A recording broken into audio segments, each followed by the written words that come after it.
All right. Hello, and welcome to Stasis Pod, the Transformers Cyberverse podcast. I'm Rob. I'm Jen. And I'm the ghost of David. My voice has died. Now it's his turn to have COVID. Yeah. I would like to point I had out it once that before and it was not nearly this bad. Oof. we have not been in physical proximity, so neither of us gave it. I did not give it to him. I just want to state for the record. I know. I got it from my father, he had something that last weekend, but it didn't last as long as mine. I didn't think it was COVID. Whatever. I didn't think to test him, but then I even got if it. you haven't had it before, I had never had it before. I had it at the beginning of August. So mask up, be careful, stay away from humans. Yeah, because this time it's funky. Like, the first time I had it, it took me out for a day. This time, destroyed 3 entire days. It's nastier and more sinusy this time. Yeah, it's not great.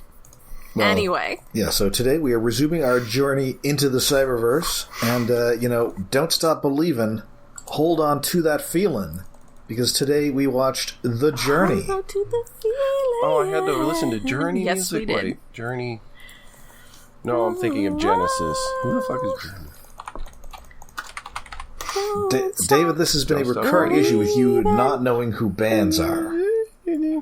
How can you not know who Journey is? Separate I should ways? have made you. No, well, here's the thing. I've heard lots of music. I don't remember who sings songs.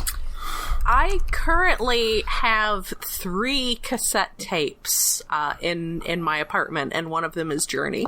And that's just because I have a tradition of having a Journey cassette in my car, but I don't have a cassette player in my car anymore as of the year 2020, which is an embarrassingly late time. I have heard songs on the radio. I've heard people play songs in my vicinity. I don't buy albums, so I don't know who the fuck sings what most of the time. So, Wheel in the Sky. I liked Journey. I liked Journey when I was 8. I mean, I might have liked Journey, too, when it was on the radio, but I don't know who the fuck sings shit. Any Way You Want It from the end of Caddyshack. Oh, yeah, that's cool. Okay, so apparently I love Journey. I've just never heard of the name of the damn band. Hey, everybody, we're all gonna get laid.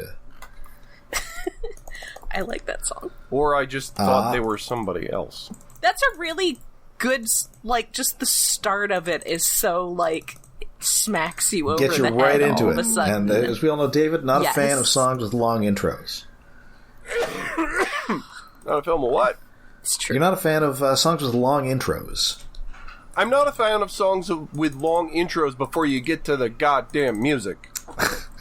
I could get up and grab my Journey cassette and put my tape player up to the speaker for a little bit, but I've got a kitten in my lap, so You'll just have to settle for me I'm not singing along. moving him for that. If I go to YouTube to look up a song and I have to skip ahead a minute, you get 3 stars off. Even if it's a great song. One day, love will find you.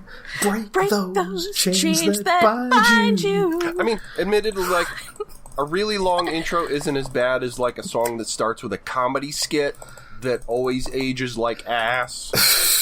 Also, I personally choose Or maybe that's mostly just rap albums. But I choose to believe that this particular diversion in our conversation is actually a low-key promotion for our Patreon for this month. That's right. We are getting which is musical. An episode of Gem and the Holograms. That's right. yeah, we're thinking about music. Yes. And we haven't recorded it yet, but I can promise you this. It will be truly outrageous. It will be truly, truly, truly outrageous. There'll be glamour and glitter and fashion and fame. Yes. And I believe David will argue that the Misfits songs are indeed better. They are. Yeah, he would say that. They're a little bit more punk, kind of. Or more metal, at least. Right, so this is the 4th episode of Cyberverse overall.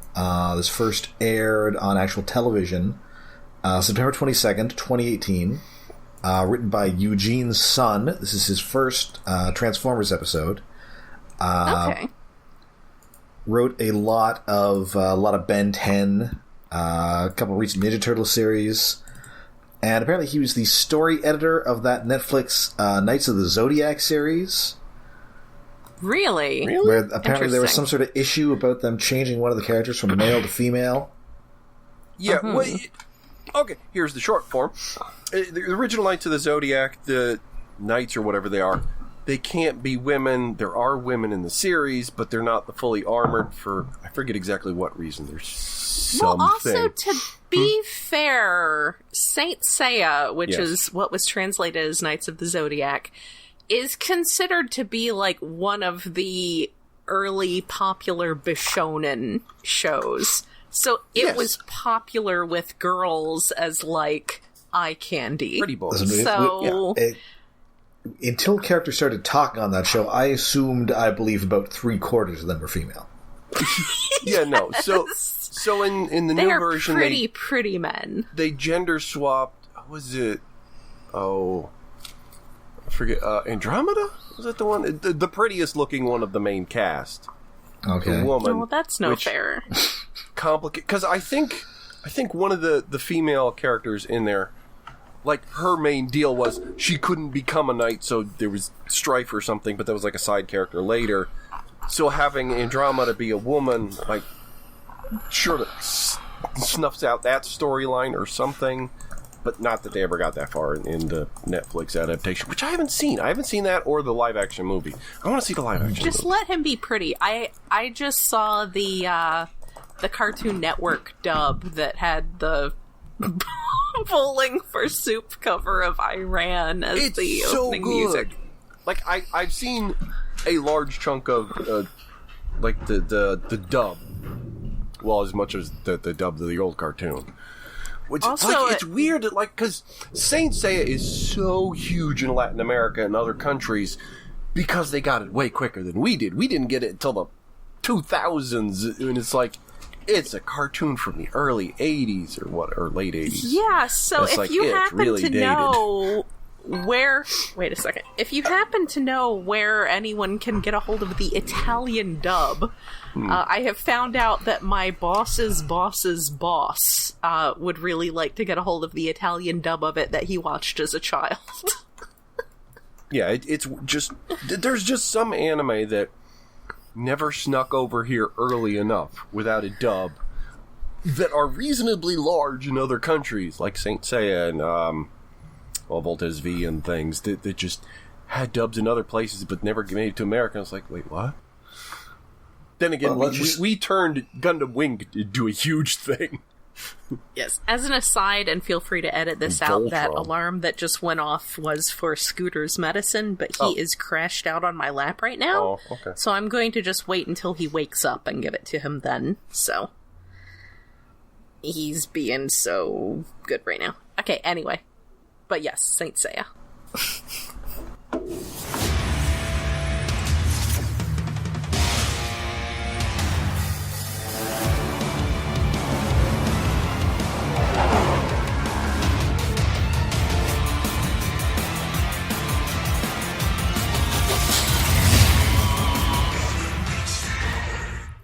Okay, so this episode is almost entirely within Bumblebee's mind palace. Which, that feels like a lot of what this show is going to be for a while. I think it's pretty much this whole first season. Just the first season. Isn't necessarily a bad thing, it feels weird that, like, you should have had, like, a little mini-movie set up to introduce the series. Like, oh, here's an hour-long thing to introduce the setup, and then we do flashback episodes or something. So we follow up from the last episode where we're on the Ark. We're running out Energon. Oh yeah, it just sort of starts in the middle of nowhere. Space. Yeah, the last best hope for Energon. It is a very space, the final frontier opening. Well, we even get an Optimus's log. Yeah. Yes. Also, this is a super short cold open, which I guess is fair when you only have 10 minutes for the episode. Yeah. Yeah. So they're running out of Energon, and also Wheeljack is conducting wacky experiments that are further draining their Energon. Yeah. Like, yeah. At first, it's like, oh, I don't like this Wheeljack because he's. Oh wait, no, he's an acceptably insane mad inventor Wheeljack with the mustache again. Low. It's like he's. They're running low on Energon, and it's entirely Wheeljack's fault. Not entirely, but heavily. I kind of miss having his ears light up, though. Yeah. Also, Bumblebee is being a himbo, so I guess he has always been a himbo. Yes. Like he's like the clumsy girl stereotype. Like he's Daphne from the first season of Scooby-Doo clumsy. Yeah. And this is also where we meet Grimlock, who's... Why is he British? He's not quite British. He's like a Kelsey Grammer kind of mid-Atlantic. Oh, yes. He's mid-Atlantic, erudite. Erudite, yes. I kind of like it, but I question why he's Grimlock. I think this is going to come up. I think he ends up being dumb in Dino mode later. Actually, it almost kind of sounds like he's trying to do Greg Berger from Grimlock's New Brain. Possibly. A little bit. Like, it's just... like, oh, yes, I'm smart, Grimlock. It's weird. Like, I'm smart now. I like the voice, and I like the character sort of playing off of stupid himbo Bumblebee, but why Grimlock? I don't know. I mean, we'll get a little more background on Grimlock post-crash. Because he was in one of the recent movies, so we're putting him in the show. He's got to be in the show. I mean, he's Grimlock, you want him around. It just, like... I question why you have mid-Atlantic Kelsey Grammer Grimlock. It's weird. It's a choice. It just makes me think, like, okay, all the rest of the Dinobots need accents, too. Possibly British. Like, which one of them is Niles? It's Swoop, isn't it? Like, one of them's got, like, a really thick Yorkshire accent. One of them is, like, I don't know, Welsh. Oh, yeah, a little shit. Oh, yeah, Snarl, I think, is the Welsh one. I don't know why, but I think Snarl. Anyway, so they found this barren, uninhabited world, where there is Energon. Makes me want to play Starfield. Too much Energon. Oh no. I mean, no, not really too much Energon. So they're going to go and find this Energon, but instead, Grimlock disappears. He falls into a hole. And a crevasse. Well, we don't see him fall. I was waiting for him to say crevasse, and I was expecting more crevasse, more accent into it. He didn't go far enough. It wasn't sufficiently crevassey for you. No. But at least he did say crevasse. So Grimlock and Bee go to look for him. They do indeed find him in this canyon. And it's weird because, like, Bumblebee, like, okay, Grimlock falls in the hole, Bumblebee panics and runs back to Optimus. And then Optimus is like, change your scanner that was searching for Energon to searching for Autobots, and then we'll go back. It's like, Bumblebee, why didn't you radio in the first place? Prime, why didn't you just do that on your own arm instead of telling Bumblebee, who's a complete moron apparently, no, you have to tell Bumblebee before he has amnesia? And also, we're definitely getting more... It is very Starfield-y, though. This is what Starfield is you go to a planet, and you walk around, and you scan things. Well, and sometimes there's some resources. That's a lot of video games. Wasn't, like, the first, was it Mass Effect like that, too? Maybe. Go to a planet, scan things, do some Star Trek stuff. There's some bugs, scan the bugs. Yes, they go back, fall in the hole. Bugs. Well, Grimlock is trying to stomp bugs who aren't there, and it's like, have you gone crazy, dude? You're just stomping at nothing. You okay, buddy? Like, that's sort of what I was expecting. It was like, oh, the bugs pull him in the hole, and then they suck his energy out or something, and then he becomes classic dumb Grimlock. But that's not what happens. No, not much happens really at all. We do get, like, these kind of weird bug monsters. Yeah, sort of like Lovecraftian nightmare-faced bug things. And they're fighting them, but it's an entirely, like, bloodless fight. It's not very exciting. Yeah, it's very weird that, like, Optimus's first thing, it's like, oh, there's a bunch of Energon. Oh, there's a bug. I'm gonna shoot the bug. Everyone shoot the bugs. It's like, that doesn't feel right for Prime to shoot first. Like, it's as the bugs are walking towards them, not as they're attacking them. Well, then he does do things that are more Prime. Yes. Yeah, at the end of the episode. But the start is like, yeah, let's just murder some bugs. That's fine. But they're not really murdering. Like, their guns are on stun. They hit the bugs, they knock the bugs off, but the bugs get back up and keep coming. They just kind of knock them around a little. It's not...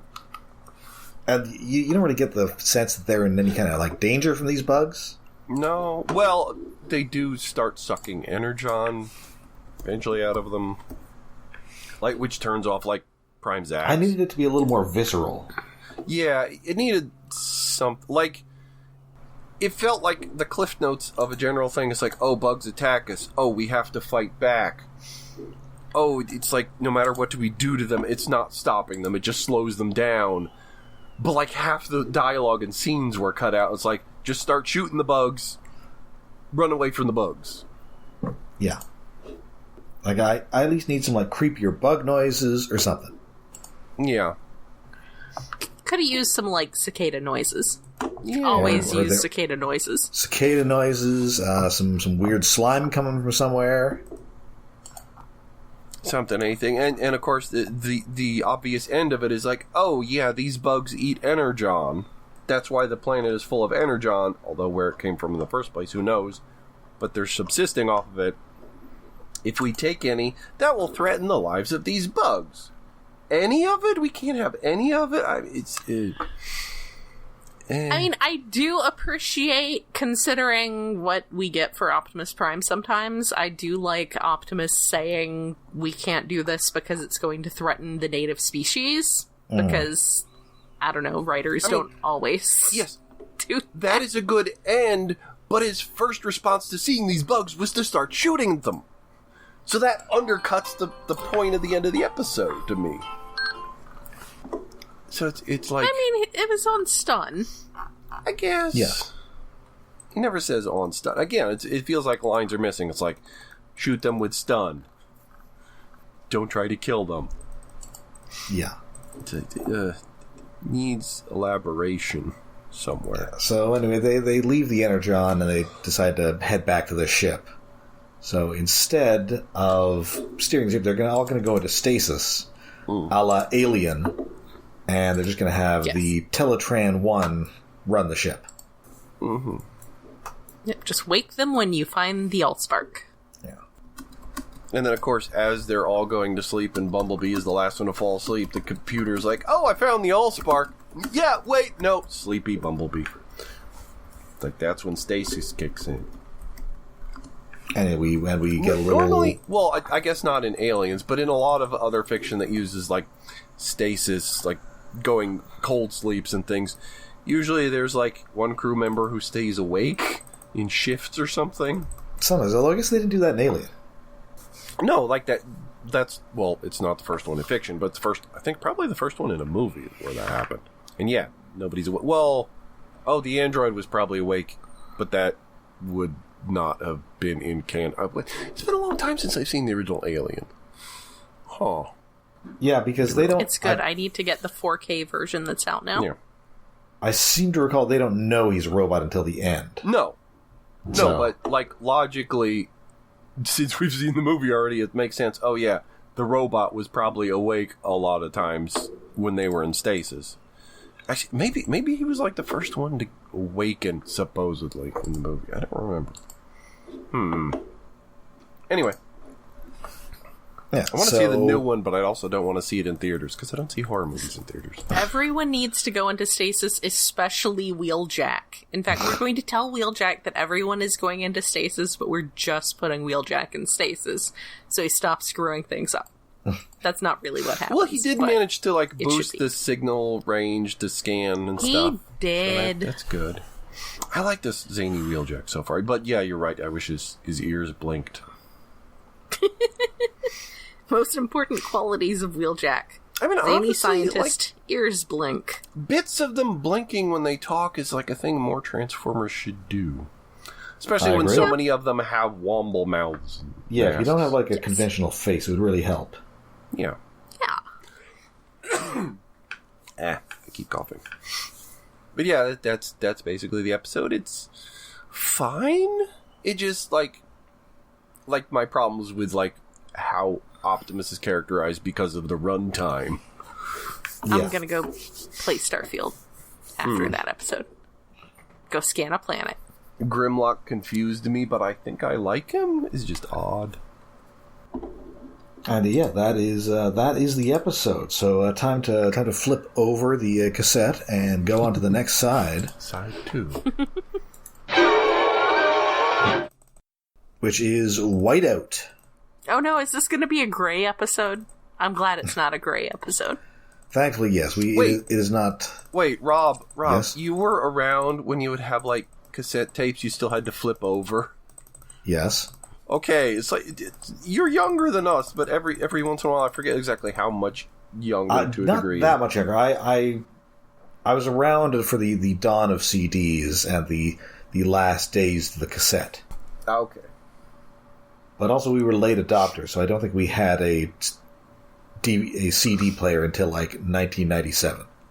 Oh yeah, no, I Wow. was a really late adopter on that too. Well, my family was. Certainly the car always had a cassette player. I was an early-ish adopter on having like a big boombox that had a CD player in it, but I would have to copy things to cassette to actually like listen to them on the bus because I didn't get a portable CD player until probably like 11th grade. Of course, the best thing about having like a big boombox thing was just like finding one randomly and then bringing it into a secure installation.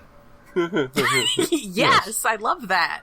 So, hey, this boombox, I'm gonna take it into this... I do that all the time at work. I'm always finding small electronic... Man, can you imagine? I would be the biggest mark for that. Oh, yeah, because you picked up CRTs and things. Yeah. I pick up all kinds of stupid things and then take them to work with me. Like, my iPod that I have in my backpack that I carry every day could be such a Decepticon, and I would not even know. I didn't find it. I bought it on eBay, but still. Jen, there's a robotic cougar attacking attacking our servers. Is that you by any chance? No. Anyway, But Side 2 episode. I did have cars that had cassette players in them until 2020 because I tended to drive very old cars for a very long time. I don't remember. No, I think... When was the last car I had a cassette player? It's been a while. My new car has a CD player, and I don't use it very often, but there is a Creedence Clearwater Revival CD parked in it, just in case of emergency. I have a Best of Rush CD. Anyway. Yeah, so this next episode, this is Whiteout, premieres September 29th, 2018. Written by Kate Leth, fellow Canadian. Yay, Canada! CanCon. She's like a cartoonist. She had her own webcomic, Kate or Die. Oh, yeah. Wait, I know I read that, but I don't remember. She's done like My Little Pony Equestria Girls, Bravest Warriors. She did that run of Patsy Walker Hellcat at Marvel. Ooh. And she did a couple of the IDW comics, that Transformers Galaxies. Okay. Was that the anthology one? There should be a polar bear. I don't think we're in polar bear territory. We are in the Himalayas. Aww. So yeah, they should be encountering the Yeti or this weird goat thing, which David dug up is maybe an actual thing. Yeah, well, because I wasn't sure if they even had goats there. It's like, I have to Google this shit. And it's like Himalayan tar. I think that's how it's pronounced. Tahr. I guess they're not.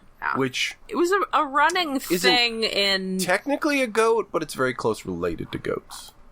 It's a running thing in the Transformers UK comics to have polar bears hanging around because Simon Furman likes polar bears. Huh. Just when they had Earth Force Base and it was in Churchill. That is, in fact, a city in Canada infamous for having a lot of polar bears.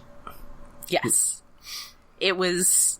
They had the Earth Force Base there specifically because Simon Furman really likes polar bears. So I feel that anytime there's a polar location in Transformers, it should be established as having a polar bear. But I guess this is not a polar place. It's just cold because it's the Himalayas. Yes. So we are in the Himalayas. We've maybe tracked the arc here.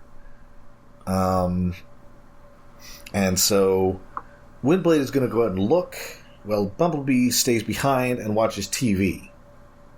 And no, first it's like, don't touch the big red candy-like button. Yes. And then when he goes to push that button, his like, what would be his sleeve of his robot arm hits another button and turns the TV on. So that keeps at it one busy. point, Bumblebee says something excitedly, and he, repeats some clip to say something excitedly, and I don't even really remember what it was, but I just remember Windblade being like, "That's great, B." Just like, all right, buddy. It's like, okay, pal. Like you'd literally talk to a 5-year-old telling you a big story when you really have adult things you need to be doing. So yeah, he's watching TV, and again, it's just very sort of generic Earth TV. Yeah. There's somebody trying to sell a car that looks like something Denny Clay would drive. It's either that, or I think it might be the station wagon from the first National Lampoon's Vacation. Maybe. It's a wood-paneled station wagon. Yes. And notably, we're not depicting any humans on any of these programs. There's like a Wheel of Fortune thing, but nobody's spinning it. It's just spinning on its own. Oh, yeah.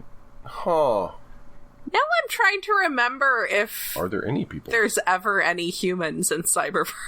I don't know that there are. That's interesting.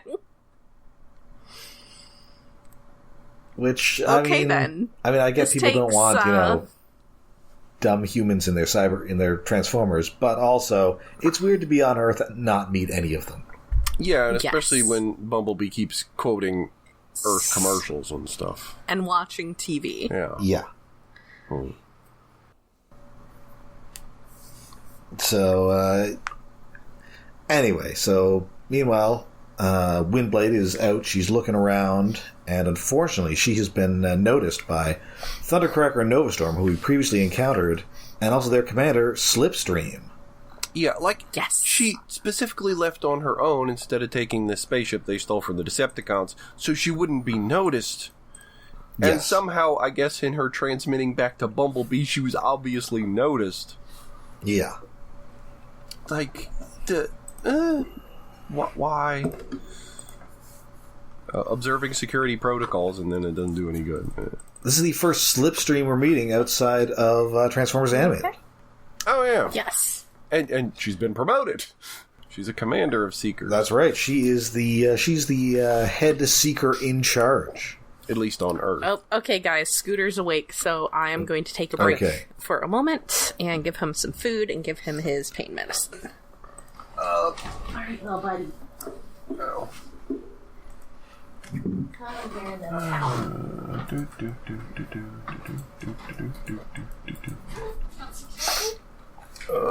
I will be happy when my throat and sinuses have stopped messing with me.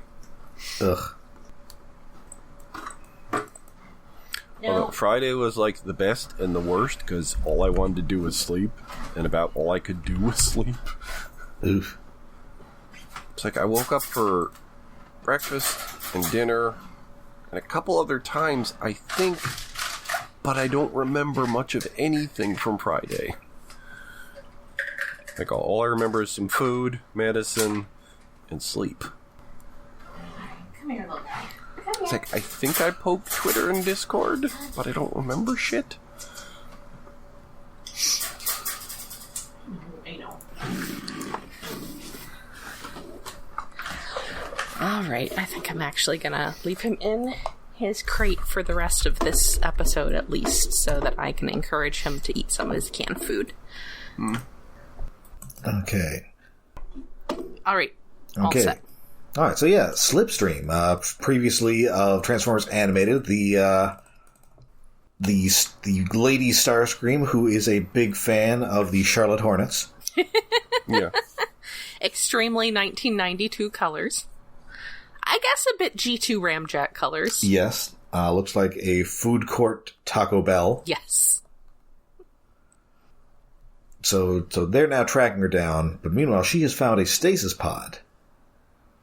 And, which also comes with it's empty, but there is a gun there. Yes. So, hey, free gun. Also, where the last episode setting made me want to play Starfield, this one makes me want to go play Skyrim. So, I guess the next episode's going to have to be Fallout. So we can have a Bethesda set. So the next episode is going to be in West Virginia or something? I guess so. The design of the stasis pod, like, it makes me think kind of like a toy box, but like sort of like a Bionicle container. Yeah, I could see a Bionicle container similarity. Not that I'm a big Bionicle person, as has been established at, I don't know, TFCon. Yeah, we're too old for Bionicle. We're too old. Yes. We are not and I Bionicle just missed aged. Bionicle. I did one time buy a Bionicle just to spite somebody else who hadn't found any yet, because I found them first. I had a couple. They're okay. As far as 90s Lego go, I was really more of an AquaZone person. Bring back M-Tron. Anyway, so she finds this pod, she finds this gun, she can't find the Ark itself, and also she's now surrounded by these 3 Decepticons.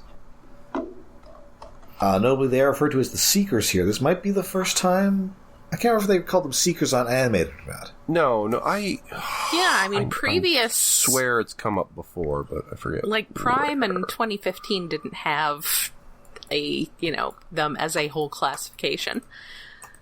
No. Well, also, the gender parity among the Seekers in this show was reminding me that in Earthspark, it's 2 female Seekers to 1 male Seeker, and I'm just deciding that Earthspark Starscream is Transmask. Well, we will be coming to something along those lines. Yes. Not necessarily deliberate, but we'll see. Yes, we will get to that one too. Wait, didn't the flying Viacons in Prime get called Seekers? I do not recall. I thought they were just Viacons. But also, I'm just talking about Seekers as far as, like, Starscream and the guys who look like Starscream go. Okay, yeah, I'm not sure Starscream and the guys that look like Starscream have been called Seekers before, but I swear it came up in some context in one of the cartoons we did watch. I'm sure it was used in comics by this point, just not in cartoons previous to this. Right. Yeah.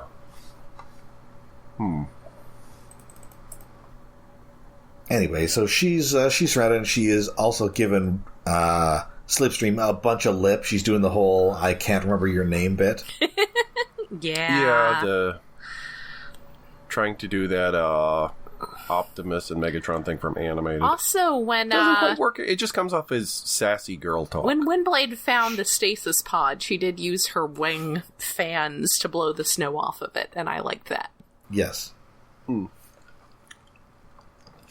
Anyway, so there's a fight. Thundercracker ends up falling into this cliff bank. How is it a recurring thing that flyers either forget that they can fly or that other people can fly?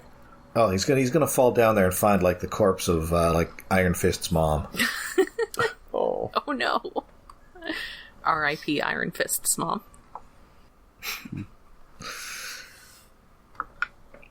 Mrs. But then Rand. she almost gets chucked off this cliff by Nova Storm. But she pretty quickly makes swift work of all 3 of these, and gets back to the ship. Girl fight. It is indeed a girl fight. And also, Bumblebee has a recurring bit where he's recorded a bit off a show about how you shouldn't have gone to that party with Brenda. Yes. Also, choosing to take. There's a clip from a video he's watching where it's saying that the birthday cake tastes like chicken, and I don't know. Yeah, what the fudge? That's some very, weird YouTube vibes there. He's going to run into Skibbity this... Toilet if he keeps this up. Listen, this needed to have, like, more recognizable and also weirder TV shows. Now, Rescue Bots is really good at this, with cupcake hoarders. Yeah. Yeah. Yeah, this doesn't quite do that, like... It just doesn't have that same personality. Why does the birthday cake taste like chicken? Or, like, it almost feels like this cake tastes like chicken is a play off of everything is cake memes. Right. But, like, they tried to reverse it and it doesn't work that way. No. Anyway, Also, I'm not going to sure if choose that this... was as heavy in 2018. Yeah, but I'm going to choose to believe the Brenda thing is a reference to, of course, Brenda Walsh of Beverly Hills 90210, R.I.P. Shannon Doherty. Aww. That is probably accurate, though. Yes. And I will also note that Kate Leth, appropriately, or entertainingly enough, her first episode aired on her birthday, September 29th, which is also my birthday. Aw, oh, neat. That's nice.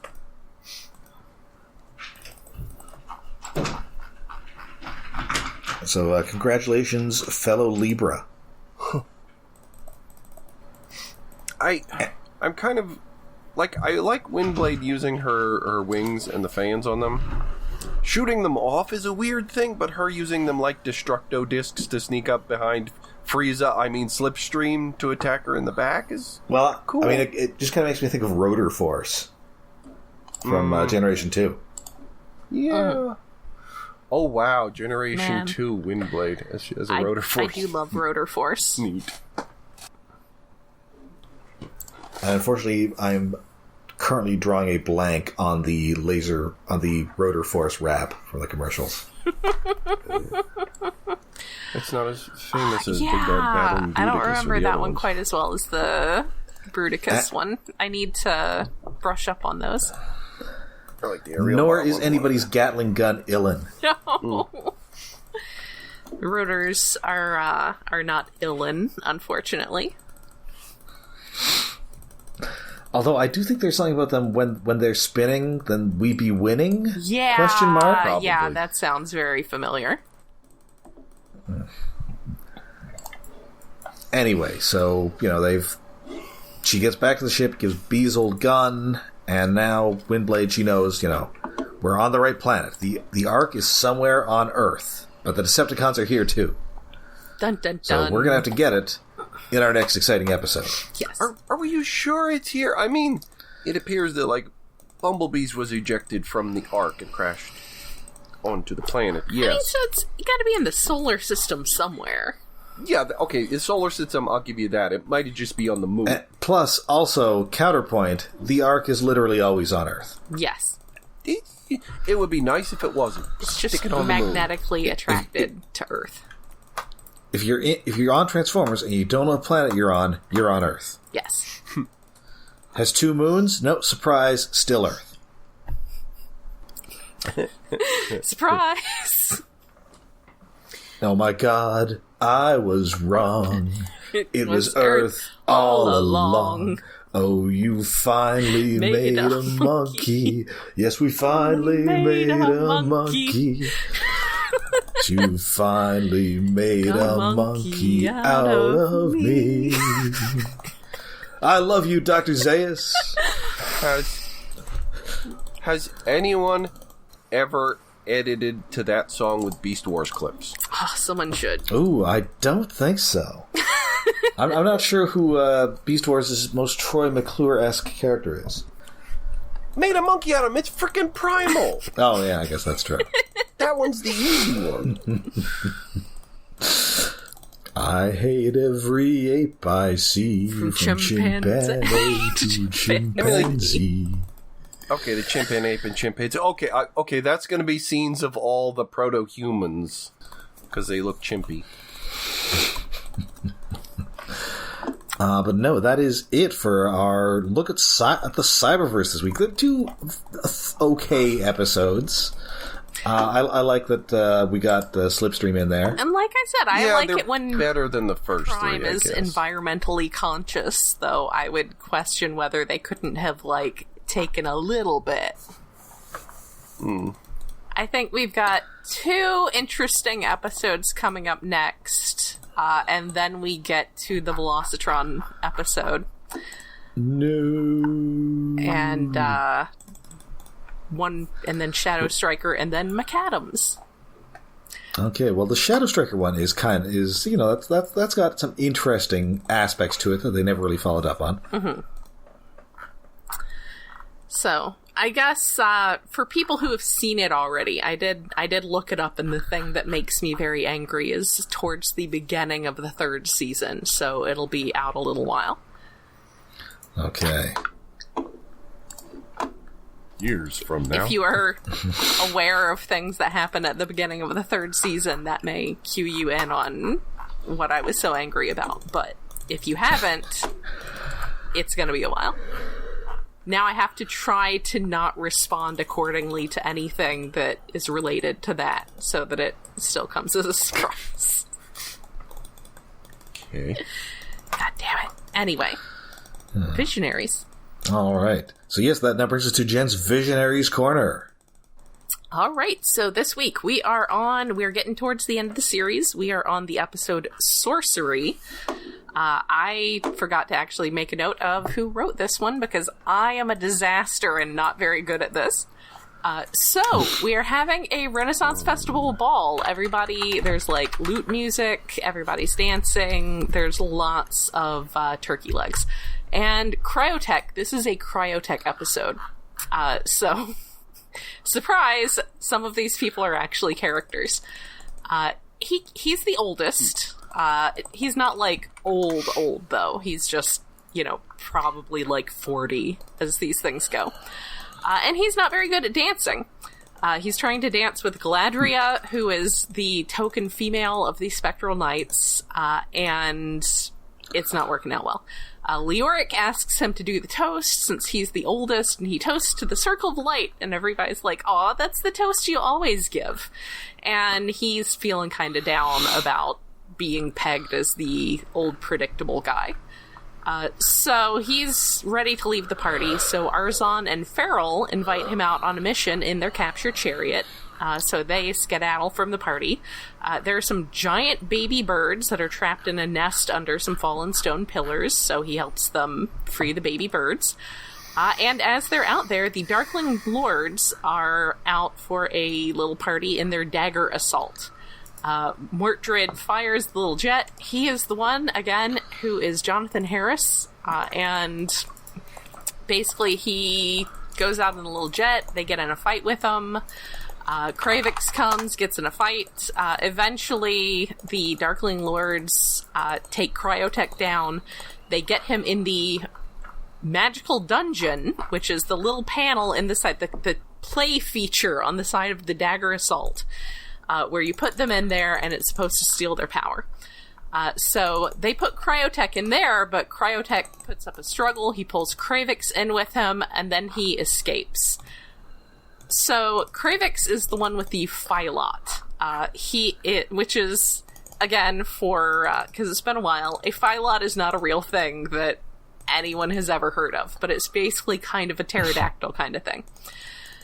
It is pretty much, I think, the only one of these that is just an animal that they made up. He is also... Isn't it kind of like a weird monster snail or something, or is it just like a snail? No, I guess the snail is just called a snail, or it's called a mollusk. Oh, yeah. Well, the snail is called a mollusk, officially. Okay, I thought maybe it was like some sort of weird... Yeah, the snail is also it's a classic thing from, like, illuminations in medieval books of snails harassing knights. Yes. As a joke, because monks were writing books. Yes. Oh, as opposed to the classic thing from Illumination, the Minions. Correct. Yeah, yes. Not like that at all. But Phylot is basically like a pterodactyl kind of creature. So Cryotech gets in a fight with Kravix. He drags him in. The other Darkling Lords tell the one operating, I think Recon operating it, to reverse the polarities. And then Cryotech and Kravix escape from there. And Cryotech seems to be more powerful for the experience. He steals Sindar's Staff of Destruction, which is met with Sindar going, "Hey, that's mine!" because he's Peter Cullen doing a dumb guy voice. So Cryotech, he escapes. He's got Sindar's staff while he's at it. He goes back to the party. But he decides, you know what? This party is boring. I'm not in the mood for this party. So he goes back to his chamber, and on his way, he steals Witterquick's staff. So now he's got a couple staves. Galadriel goes with him and realizes that something is very wrong with him. He's basically... He stole Kravix's magic, and it's turned him into an asshole. It is your classic story of the character who feels like they're too predictable, so we throw a wrench in it.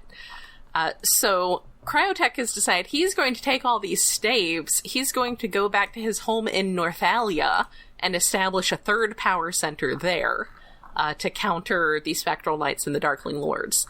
Then he turns into a Phylot and flies away.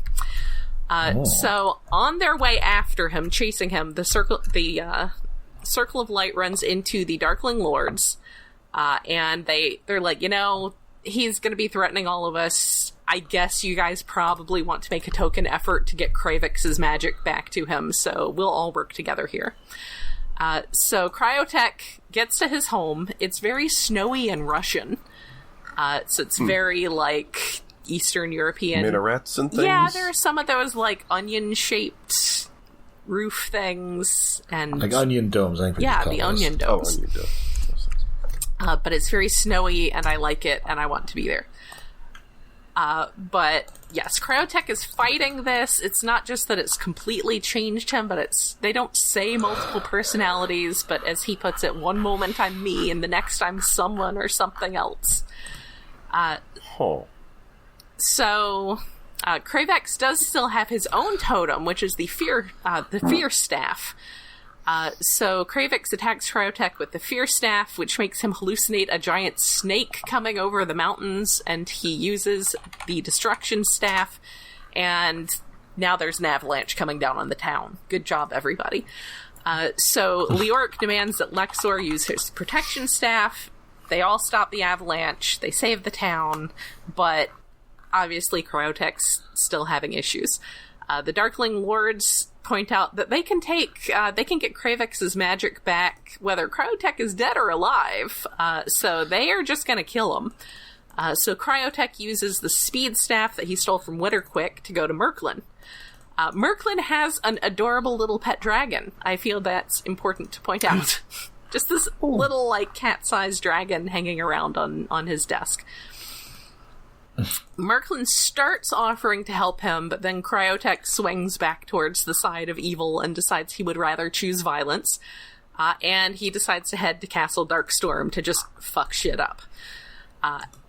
Everyone shows up there. They shoot down the Phylot. He fights them all. Now the castle is getting destroyed, which Darkstorm is very upset over. And then Galadriel almost gets hit by a falling pillar. Cryotech turns into his polar bear totem to save her. And he's like, oh, I'm so sorry about all of this. And then, you know, they talk for a moment, and then he starts... The evil is overtaking him again, and Galadriel goes, Cryotech, no! She is Sublue, so just imagine that in a Sublued voice. She goes, Cryotech, no! And he says, Cryotech, yes! Okay, so this is kind of like the evil Rhinox episode. It is a bit like that. It is. So they do manage to get him knocked unconscious. They get him into the magical dungeon, they get his magic powers back to normal, then they fucking steal the dagger assault, drive it through some walls, and drop it in a river. Because you know what? They're in Castle Darkstorm and they have no respect for property damage right now. So Darkstorm jumps into the moat after him. Mortdred also jumps into the moat because he's like that, and they do the whole bit where Darkstorm is like, but I can't swim! And Mortdred is like, but sir, you can just stand up and it's shallow. That's it. And, but they all get back, and Galadriel assures Cryotech that they like him just the way he is, as the predictable guy. So that's it. That is the episode Sorcery. It's got some very funny little bits in there. But, yeah. That is Visionaries. All right. And that is it for us for this week. We'll be back next week with more Cyberverse action. But until then, you can find us all over the internet. We're on Twitter. We are on Facebook. We are on Mastodon. And we have a Patreon. Yes. Also, I have us set up on Blue Sky now, too. Because there's a lot of Transformers people over there at this point. Yes, we are on Patreon. We are hosted on iaconunderground.net. Our Patreon is patreon.com/iaconunderground. And you can find a link to that on iaconunderground.net. For this month, for August, we're coming in late, but we are coming in for the summer with an episode of Gem and the Holograms, where the Misfits are just about accessories to murder. This episode is coming out next month, and the Patreon will come out before that. Yes. So, right. Yeah. Okay. So you will be able to listen to that episode over on our Patreon. We haven't recorded it just yet, but it's going to be fun. It's going to be glamour and glitter and fashion and fame. And also attempted murder. Yes. Lots of lava. Lots of lava. Yes, so that is for as little as $1 a month. You can get in on that action. All right, so until next time, when we find out that Megatron is my hero, and also find out where is the cube. The cube! There's going to be a lot of that, sorry. It's not even about that cube. Spoilers. It's not. It's a totally different cube. It's a totally different kind of cube. Sorry, spoilers. Cube. Why? I mean, it's not we a are absolutely just going to cube. Yell about the cube like it's 2007 and we're Hugo Weaving.